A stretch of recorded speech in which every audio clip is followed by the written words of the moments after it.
ከሲኦሉ ጩኸት እስከ መልእክተኛው ወፍ፣ ከሶስት ፀሐይ ክስተት እስከ ባለብርጭቆ ደመና፣ ብቻ ምን አለፋችሁ ውድ ጊዜያችሁን አውሱኝ እንጂ ለማመን የሚከብዱ ነገር ግን ተፈጥረው ያለፉ ክስተቶችን መርጬ ለእናንተ ለተወደዳችሁ ቤተሰቦቼ ይዤ ቀርቤያለሁ። በቅድሚያ ግን ለሽሜካስ ዩቲዩብ ቻናል አዲስ ከሆናችሁ ሰብስክራይብ በማድረግና የምለቃቸው ቪዲዮዎች እንዲደርሱ የደውል ምልክቱን በማብራት ይጀምሩ።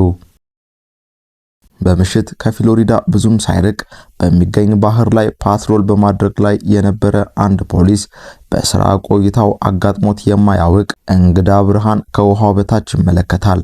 ይህም ብርሃን የሚታይ ብቻ ሳይሆን የሚንቀሳቀስም ነበር። ሁኔታውንም ለማጣራት በማሰብ መርከቡን ወደዚህ ብርሃን ቢያስጠጋም ምንነቱን ለመለየት ግን አዳጋች ነበር።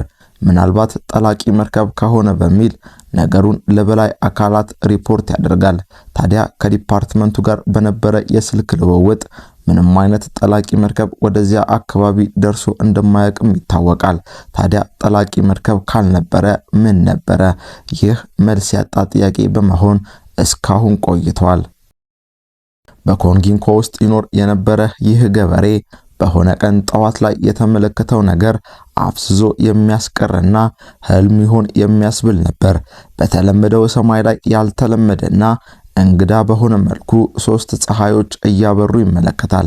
እንዲህ ያለው ክስተት በአንድ ወቅት በአገራችን ኢትዮጵያ በባህር ዳር የተፈጠረም ነበር። አንድን ፀሐይ ስናይ ኖረን ሶስት ፀሐዮችን መመልከት በአእምሯችን ላይ ብዙ ጥያቄዎችን የሚያስነሳ ቢሆንም በሙያው ብዙ ልምድ ያላቸው ባለሙያዎች እንደሚሉት ከሆነ ግን ሶስት ፀሐይ በአንድ ወጥቶ ሳይሆን አንዷ ፀሐይ ላይ በሚፈጠር ደማቅ መንጸባረቅ ሲሆን ስንመለከተውም ሶስት ሆኖ ይታየናል ይላሉ። ይህ ገለጻ ግን ለፍላት እርዝ ቲዮሪ አማኞች አይዋጥላቸውም። እነሱ እንደሚሉትም ፀሐይ በመጠን ከምድር ያነሰችና አንድ ብቻዋን አይደለችም ይላሉ። እናንተስ ምን ትላላችሁ? ምድር ክብ ናት ወይስ ጠፍጣፋ? ሐሳባችሁን በኮሜንት ላይ አሳውቁኝ። በኢንዶኔዥያ ማካሶሪን ውስጥ የሚገኝ አንድ ግለሰብ በየትኛውም የዓለም ታሪክ ውስጥ ያልተፈጠረና የሚያስደንቅ አጋጣሚን ይመለከታል። ወደ ስራ ለመሄድ ወደ መኪና ማቆሚያው ሲደርስ ከቦታው ከነበሩት መኪናዎች ሁሉ ተለይቶ የሱ መኪና ላይ ዝናብ እየዘነበ ይመለከታል። በጣምም ይደሰታል። ለምን ካላችሁኝ በእነሱ ማህበረሰብ ዘንድ ዝናብ የበረከት ምልክት ተደርጎ ይቆጠራል። ይህም ግለሰብ ሁኔታውን በመቅረጽ በሶሻል ሚዲያ ላይ ያጋራዋል። ብዙዎችም ይደነቁበታል። ታዲያ መኪናውን ለማሳት ግዴታ ዝናቡ እስኪያቆም መጠበቅ ነበረበት። እንደ አውሮፓውያኖቹ አቆጣጠር በ2021 ዓመተ ምህረት ነሐሴ ወር ላይ ኖቫስ ጋሺያ የምትባል ግለሰብ በሶሻል ሚዲያ ላይ ያጋራችው ቪዲዮ በአንድ ወቅት በብዙዎች ሰዎች ዘንድ መነጋገሪያ ነበረ። ምን መሰላችሁ? ይህች ሴት ወደ ስራ ለመሄድ ወደ ውጭ ትወጣለች። ዝናብም መጣል ይጀምራል። ታዲያ ጥላ ይዛ ለመመለስ ወደ ቤት ስትገባ የስልኳን ካሜራ በቤቷ ጀርባ ባለው ቦታ ላይ ስታዞር ከመጀመሪያው ፍጹም በተለየ መልኩ አካባቢው ሙሉ ለሙሉ በበረዶ የተሸፈነ ነበር። ብዙዎች ይህን ሁለቴ በተለያዩ ወቅቶች የተቀረጸ ቪዲዮ ነው እይታና ትኩረትን ለማግኘት እንጂ በአንዴ ሁለት አይነት የአየር ጸባይ ሊኖር አይችሉም ቢሉም አንዳንድ ባለሙያዎች ግን አልትራ ሎካል ሬን የሚባል ክስተት በአንዳንድ ውስን ቦታዎችና ጊዜ የመከሰት እድል አለው። አንድ ቦታ ላይ ከባድ ዝናብ ዘንቦ ከጎኑ ያለው ቦታ ላይ ፍጹም ደረቅ ሊሆን ይችላል የሚል መላምት ተሰጥቷል። በበረዶ ደረጃ ግን ታይቶ ባይታወቅም እንደ አውሮፓውያን አቆጣጠር በ2015 በፍሎሪዳ ሰማይ ላይ የተለመደ የሚመስል ግን እንግዳ ነገር መታየት ይጀምራል። ይህን ስትመለከቱት ከፍ ብሎ የሚታይ ደመና ሊመስላችሁ ይችላል። ለትንሽ ሰከንድ ትኩረት ሰጥታችሁ ስታዩት ግን ደመና ሳይሆን የአንድ ምንነቱ ያልታወቀ ነገር መደበቂያ እንደሆነ ትረዳላችሁ። ይህም ደመና መሰል አካል በተጠና መልኩ ወደ መዳረሻው እየሄደ እንደሆነ ያስታውቃል። ሌላው የጥርጣሬው እውነትነት የሚያስረዱት ደግሞ በዚሁ ነገር ላይ ያሉና ሲገላበጥ ልክ እንደ መስታወት የሚያንጸባርቁ ነገሮች መኖራቸው ነው። ብዙዎች የተስማሙበትና ሐሳባቸውን የሰጡበት ይህ አካል አንድ በራሪ አካል በውስጡ ተደብቋል አሊያም ዩፎዎች እየሰለሉ ሊሆን ይችላል የሚል አስተያየቶች ነበሩ።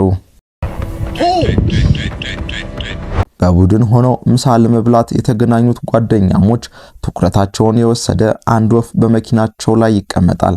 የሚገርመው ታዲያ ይህ አልነበረም። በሰውና በወፍ ቋንቋ የተቀላቀለ የሚመስል ድምጽ ያወጣል። አንዳችም የሚያስተላልፈው መልእክት ያለም ይመስላል።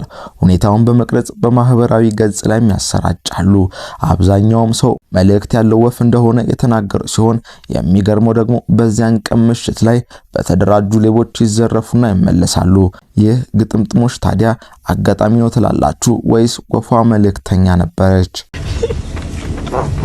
በ2023 በብራዚል ሳልቫዶር ሰማይ አንድ የተለየ ነገር ያስተናግዳል። እንደምትመለከቱት በአስፈሪ ደመና የተከበበ ዕለት ነበር። የታዲያ ምን የተለየ ነገር አለው ካላችሁኝ ነገሩ በዚህ ብቻ አላበቃም። አብዛኛውን ሰው ፍርሃት ውስጥ የከተተው ደመናው ሳይሆን በደመናው መሃል የሚወጣውና ለመለየት የሚከብድ መልኩ የሰዎች አስጨናቂ ጩኸት መሰማት ነበር።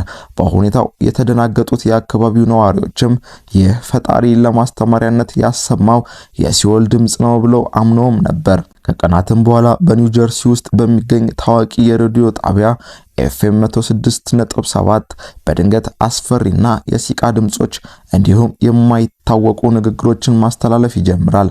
የሚገርመው ደግሞ ይህ መልእክት በመላው ዓለም በሚገኙ አንዳንድ ጣቢያዎች ላይም ተመሳሳይ ነገር አጋጥሟቸው ነበር። ታዲያ ይህ ሁሉ ነገር ምን ይመስላችኋል? ግምትና ሐሳባችሁን አሳውቁኝ።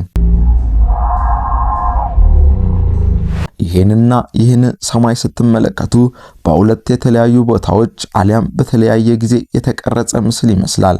እውነታው ግን በአንድ ወቅት በሚያሚ ፍሎሪዳ የታየ ውብ አጋጣሚ ነበር። በመሃል የተከፈለና ሁለት ፍጹም የተለያዩ ገጽታ ያሏቸው ደመናዎች ሰማዩን ሸፍነውና አካባቢውንም ወደ አማረ ሁነትነት ቀይረውት ነበር። እንዲህ ያለ ክስተት የመፈጠር እድላቸው ትንሽ ቢሆንም የፀሐይ ብርሃን በደመና ላይ ሲያርፍ የደመናው ውፍረት መጨመርና መቀነስ ይህን አይነት ክስተት እንዲፈጠር ያደርጋል።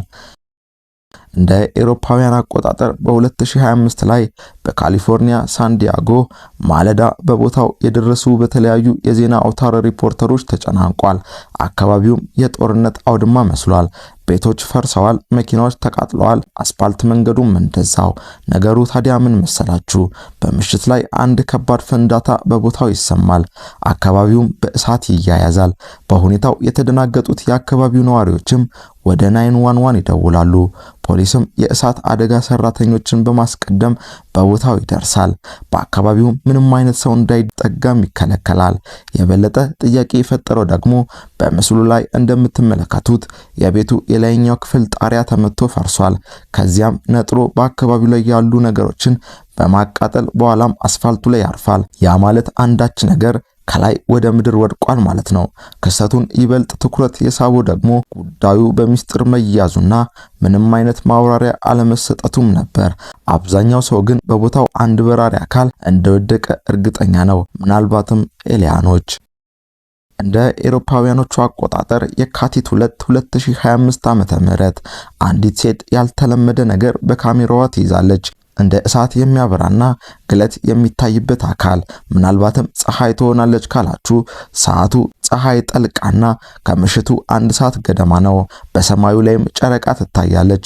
ታዲያ ፀሐይ ወይም ጨረቃ ካልሆነች ምን ትሆን? ምናልባትም ለምድር የቀረበች ሌላ ፕላኔት። ቪዲዮ በሶሻል ሚዲያ ላይ ከተዘዋወረ በኋላ አብዛኞች ይህን ክስተት እንዳስተዋሉ ቢናገሩም ምሁራን ግን በዚያን ቀን ፀሐይ በደመና ተሸፍና እንጂ መጀመሪያም አልጠለቀችም ነበር ብለዋል። በዚያን ቀን ፀሐይ ከተለምዶ በተለየ መልኩ የቀላችበትም ዕለት ነበር።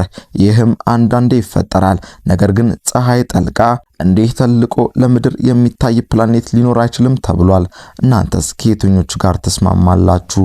አንድ ላይክና አንድ ሰብስክራይብ ቀጣይ ቪዲዮ ለመስራት አቅም ይሆነኛልና አበረታቱኝ። እወዳችኋለሁ። ሰላም